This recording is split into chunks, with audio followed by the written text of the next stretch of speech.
প্রধান বক্তা এবং আপনারা যার বক্তব্য শোনার জন্য আপনারা এসেছেন তিনি কিছুক্ষণ পর বক্তব্য দিবেন। তাই আমি খুবই সংক্ষেপে কয়েকটি কথা বলে আমার বক্তব্য শেষ করব। বন্ধুরা, এখানে বক্তব্য দেওয়ার কিছু নেই।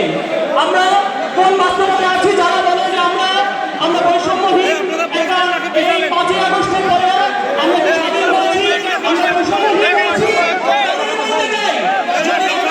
স্বাধীন থাকি, বৈষম্যহীন থাকি। যে জেলাগুলো প্রোগ্রাম হওয়ার কথা ছিল সেখানে সেই জায়গাতে কাজকে যেভাবে স্থানান্তর করা হলো, আজকে এখানে সংখ্যাগরিষ্ঠ জনগোষ্ঠীর কোনো প্রোগ্রাম হতো তাহলে হতো আমাদের সাধুসন্ত। আপনি জানেন বাংলাদেশের সাধুসন্ত 50 জন সাধুসন্তকে এক জায়গায় করা কথা, সেইখানে সাধুসন্তদের কথা বলেছে।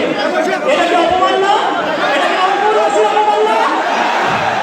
আপনারা সেই অপমানে আপনাদের কাছে আমরা বিচার দিয়ে গেলাম, এই রংপুরবাসীর কাছে বিচার দিয়ে গেলাম।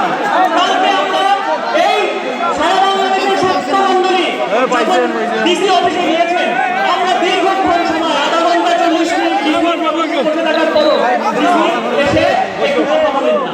তিনি এসে বলতে পারতেন যে না, অনুষ্ঠানটি এখানে এখনো হবে, তিনি বলতে পারতেন, দেরি করে না। তো এই কথা আমি বলবো, বন্ধুগণ, আপনারা সক্রিয় থাকবেন এবং এইখানে যখন কোনো আন্দোলন হচ্ছে, লোকবল হচ্ছে, সেইখানে হুমকি মামলা হচ্ছে। আমরা মামলাকে ভয় পাই না, মামলাকে ভয় পাই না। আপনারা যদি মনে করবেন এই আন্দোলনের যারা প্রধান সারি যারা আছে, চিন্ময় বাবু সহ অন্যরা, তারা কেউ একা না। আমরা 3 কোটি সংখ্যালঘু তাদের সাথে আছি। কাউকে একা মনে করলে আপনারা প্রকাশ সাথে বাস করেন। এখন হিন্দু বিরোধী একজন চরম সাম্প্রদায়িক ব্যক্তি তার উস্কানিতে চারিদিকে এই প্রবলেমগুলো হচ্ছে। আমি না আপনাকে বলবো যে আপনি মানবতার মানবিক ভাবে দেখুন, আপনি এভাবে এই কাজ আপনি করবেন না। আমরা জানি, আমি আপনার নাম না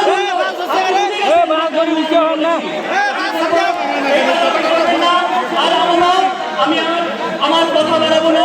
আপনার চিন্ময় বাবুর বক্তব্য শুনবেন।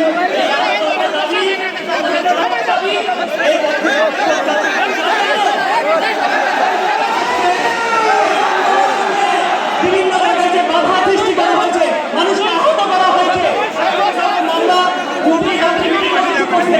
এত মানুষ আপনারা বলেন এই আমাদের একত্রে একতার জায়গায়। আমি আপনাদের বেদের শেষ মন্ত্রের মধ্যে বলা আছে, তোমরা একসাথে চলো, একই কথা বলো, তোমাদের হৃদয় এক হোক, বন্ধ করে রাখো,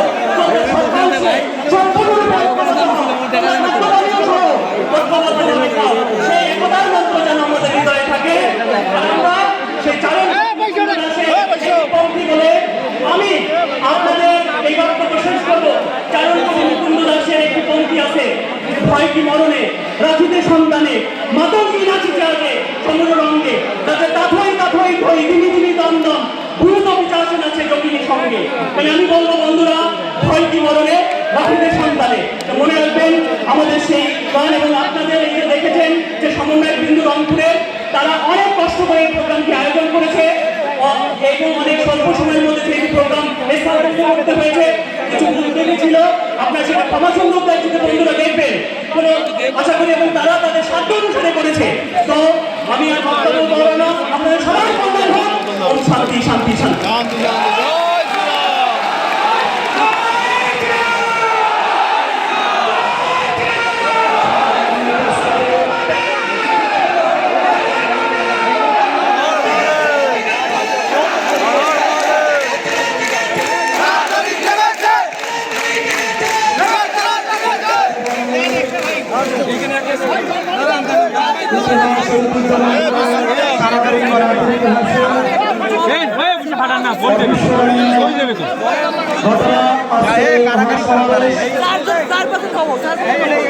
অল্প কিছুক্ষণের মধ্যে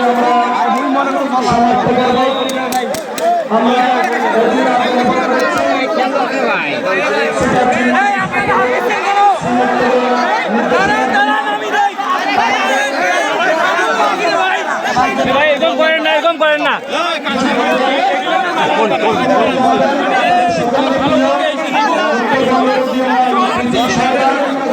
আমাদের দয়াল চন্দ্র বর্মন।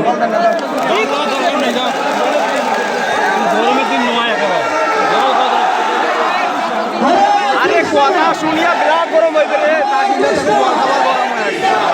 কৃষ্ণ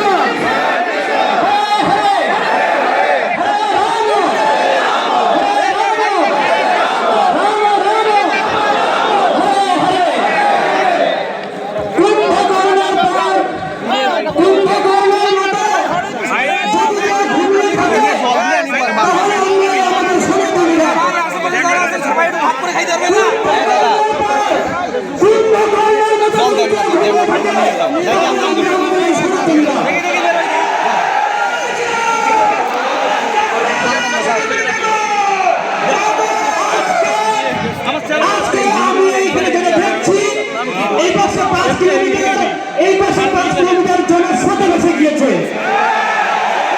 কেন এসেছে? আমরা কেন একত্রিত হয়েছি এই জায়গায়?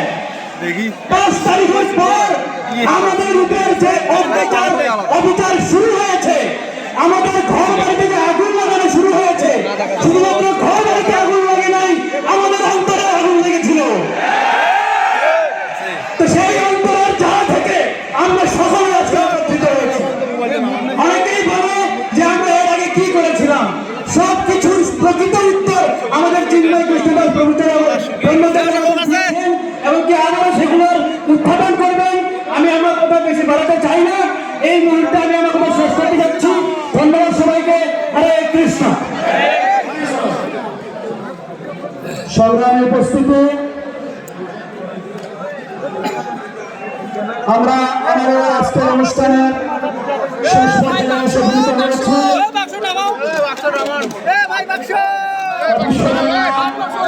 আজকের মহাসমাবেশ চট্টগ্রামের মহাসমাবেশকে ছাড়িয়ে আজকে জানাচ্ছে প্রত্যেকটি অঞ্চল থেকে সনাতনীরা জীবনের ঝুঁকি নিয়ে শত বাবার মুখে আমাদের অনেক ভাইয়েরা আহত হয়ে তারা আজকের এই মহাসমাবেশে এসে উপস্থিত হয়েছেন। এজন্য আমরা সকলের প্রতি বিশেষ কৃতজ্ঞ এবং এরপরে আমাদের বাংলাদেশের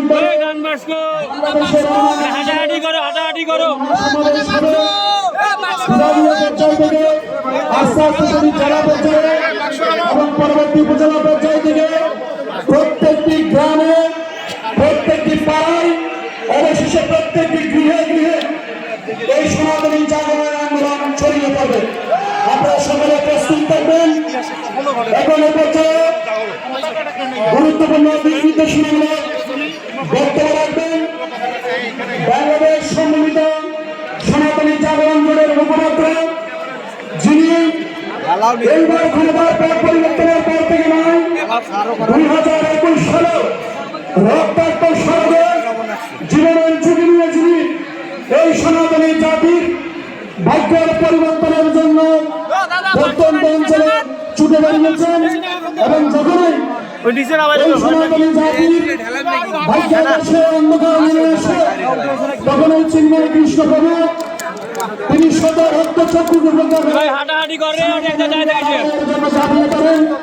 আমাদের অনেক সবাইকে আমরা ওনার ডাকে বৃহত্তর উত্তরবঙ্গে সকলে আজকে আমরা স্বাগত হয়েছি এই রংপুরে শ্রীপাদ চিন্ময় কৃষ্ণ প্রভুর শ্রীমুখ থেকে গুরুত্বপূর্ণ নির্দেশনা শোনার জন্য। আমরা প্রস্তুত আছি শোনার জন্য।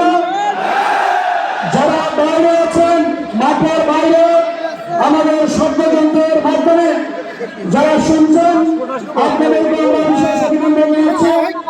অথচ বক্তব্য নিয়ে আসছেন শ্রীপাদ চিন্ময় কৃষ্ণ দাস ব্রহ্মচারী।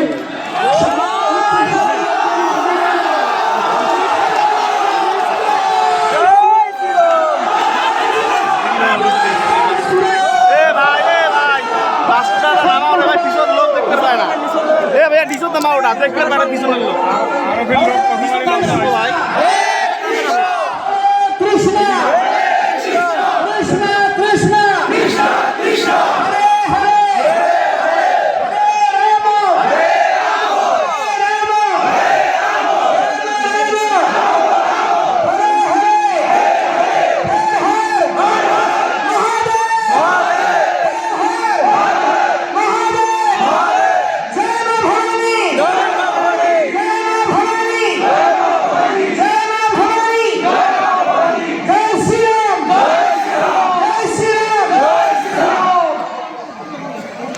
ঐতিহাসিক এই রংপুর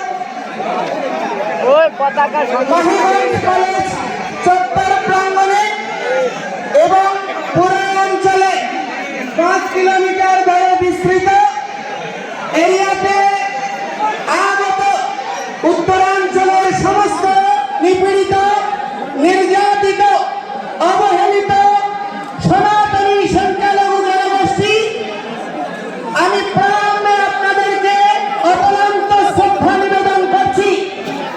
শত রক্ত চক্ষু উপেক্ষা করে বিভিন্ন পর্যায়ে রাজনৈতিক উশৃঙ্খল জনগোষ্ঠী এবং প্রশাসনিক বাধাকে উপেক্ষা করে আজকে এই রংপুরে যে জনসমুদ্র পরিণত হয়েছে, আপনাদের অকুণ্ঠ সমর্থনে আমরা চিরঋণী আপনাদের কাছে প্রণাম নিবেদন করছি। অতিশয় দুর্ভাগ্যের সাথে বলতে চাই, গত 5ই আগস্টের যে অভ্যুত্থান হয়েছে, সেই অভ্যুত্থানে এই রংপুরেই প্রথম শহীদ হয়েছিল শহীদ আবু সাইদ। কিসের জন্য তিনি আত্মত্যাগ করেছিলেন? তিনি আত্মত্যাগ করেছিলেন বাক স্বাধীনতার জন্য, তিনি আত্মত্যাগ করেছিলেন গণতন্ত্রের জন্য, তিনি আত্মত্যাগ করেছিলেন সহাবস্থানের জন্য, তিনি আত্মত্যাগ করেছিলেন মর্যাদাপূর্ণ একটি জাতি পরিণত করার জন্য। শহীদ রুদ্র আত্মাহুতি দান করেছেন সে আন্দোলনে, একজন মুসলমান, একজন হিন্দু। এভাবে পরস্পরের পাশে দাঁড়িয়ে অভ্যুত্থান সাধিত হয়েছে। যাদের আত্মত্যাগ আর বলিদানের বিনিময়ে এই অভ্যুত্থান হয়েছে, তারা কি তার মূল্য পেয়েছে? তারা কি তার মূল্য পেয়েছে? আজকে দেখুন, নেট স্লো করে দেওয়া হয়েছে, প্রতিটি জায়গায় সমাবেশে নেট স্লো করে দেওয়া হচ্ছে। আজকে যিনি তথ্যমন্ত্রী, তিনি দায়িত্ব নিয়েছিলেন গত সরকারের, এই তথ্যমন্ত্রী